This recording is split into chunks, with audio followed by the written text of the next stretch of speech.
Assalamualaikum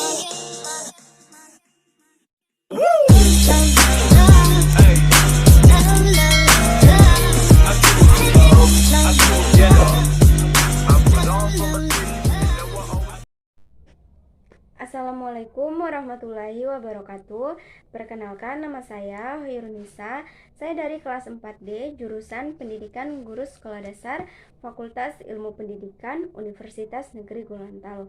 Baiklah, pada kesempatan kali ini saya akan menjelaskan tentang dimensi pengetahuan, nilai, dan keterampilan IPS. Dimensi pengetahuan dalam pendidikan IPS. Dimensi IPS, dimensi dalam pembelajaran IPS diajarkan secara terpadu dari 4 kajian, yaitu geografi, ekonomi, sejarah, dan sosiologi. Melalui pendekatan tema, pembelajaran ini berbasis kepada kontekstual, dengan mengamati dan belajar dari pengalaman sekelilingnya. Karakteristik IPS ini mampu menjadikan perkembangan psikologis peserta didik pada usia tersebut yang selalu ingin tahu, berpikir kritis, dan senang bereksplorasi. Menurut Sabria, program pendidikan IPS yang komprehensif adalah program yang mencakup 4 dimensi, yaitu dimensi pengetahuan, dimensi keterampilan, dimensi nilai dan sikap, dan dimensi tindakan. Walaupun keempat dimensi ini memiliki karakteristik yang berbeda, namun dalam proses pembelajaran keempat dimensi ini saling melengkapi. Yang pertama ada dimensi pengetahuan. Setiap orang memiliki wawasan tentang pengetahuan sosial yang berbeda-beda. Ada yang berpendapat bahwa pengetahuan sosial meliputi peristiwa yang terjadi di lingkungan masyarakat tertentu. Ada pula yang mengemukakan bahwa pengetahuan sosial mencangkup keyakinan dan pengalaman siswa untuk belajar. Pengetahuan mencakup 4 hal, diantaranya pengetahuan faktual, pengetahuan kontekstual, pengetahuan prosedural, dan pengetahuan metagognitif yang dipahami oleh peserta didik. Pengetahuan faktual, pengetahuan yang meliputi elemen-elemen dasar yang digunakan oleh para ahli dalam mengomunikasikan disiplin akademik, pemahaman, dan penyusunan dimensi pengetahuan secara sistematik. Yang kedua ada pengetahuan kontekstual.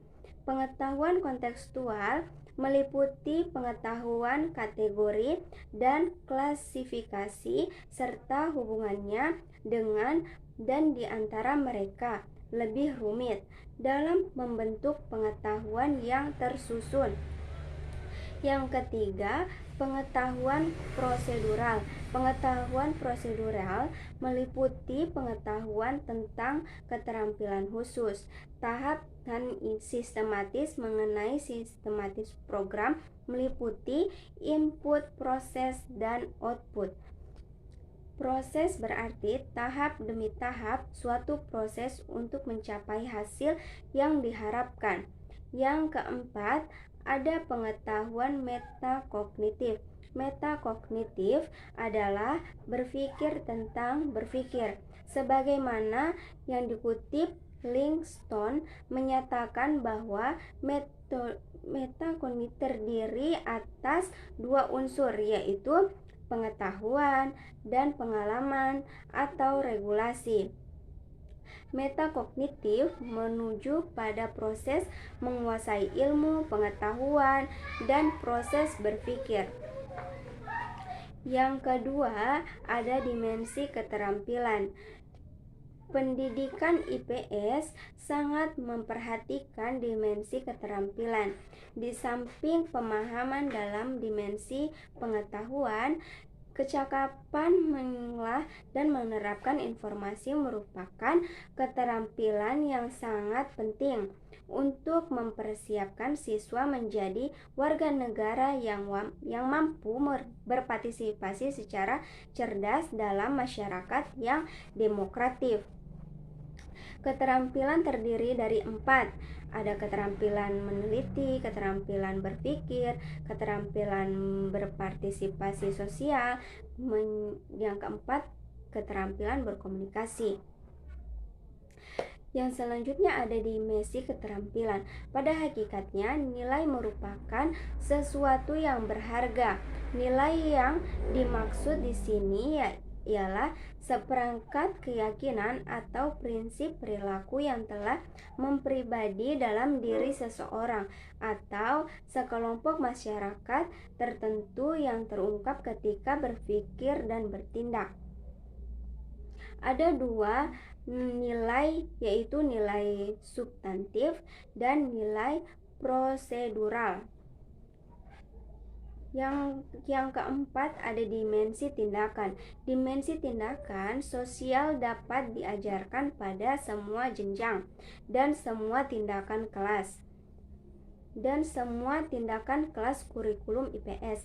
Dimensi tindakan sosial untuk pembelajaran IPS meliputi 3 model aktivitas sebagai berikut. Yang pertama ada percobaan kegiatan dalam mengerjakan masalah di kelas seperti cara berorganisasi dan bekerja sama. Yang kedua, berkomunikasi dengan anggota masyarakat dapat diciptakan misalkan dengan kelompok masyarakat pencipta lingkungan, masyarakat dan pedagang melakukan survei, pengamatan, serta wawancara pedagang tradisional. Yang ketiga, pengambilan keputusan dapat menjadi bagian kegiatan kelas, khususnya pada saat siswa diajak untuk melakukan inquiry. Dan selanjutnya ada struktur IPS. Struktur IPS terdiri dari fakta, konsep, generalisasi, dan teori. Pemanfaatan fakta, konsep, generalisasi, dan teori dalam pembelajaran IPS bukanlah suatu hal yang baru. Namun dalam proses pembelajaran mengajar seringkali penggunaan istilah ini kurang tepat. Bahkan para peserta didik sering bingung apa yang dimaksud dengan fakta, konsep, generalisasi, dan teori tersebut.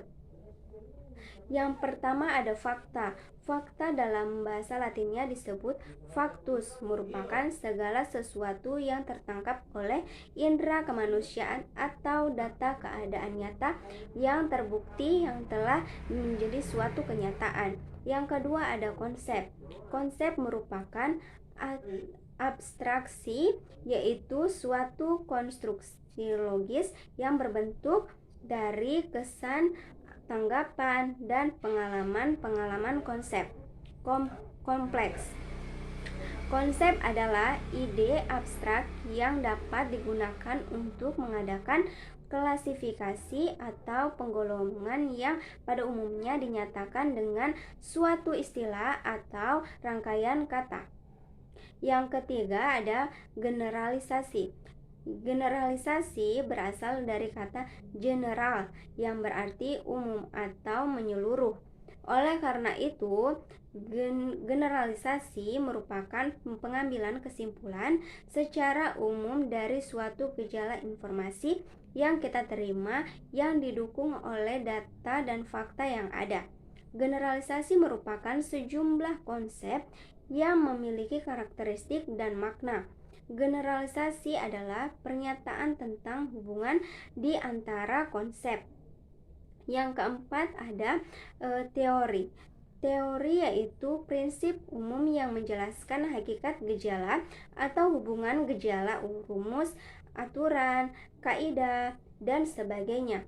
Teori merupakan rangkaian fakta-fakta, konsep-konsep, dan generalisasi serta perkiraan tentang implikasi atau akibat dari rangkaian fakta-fakta, konsep-konsep, dan generalisasi tersebut yang satu sama lainnya sangat berhubungan.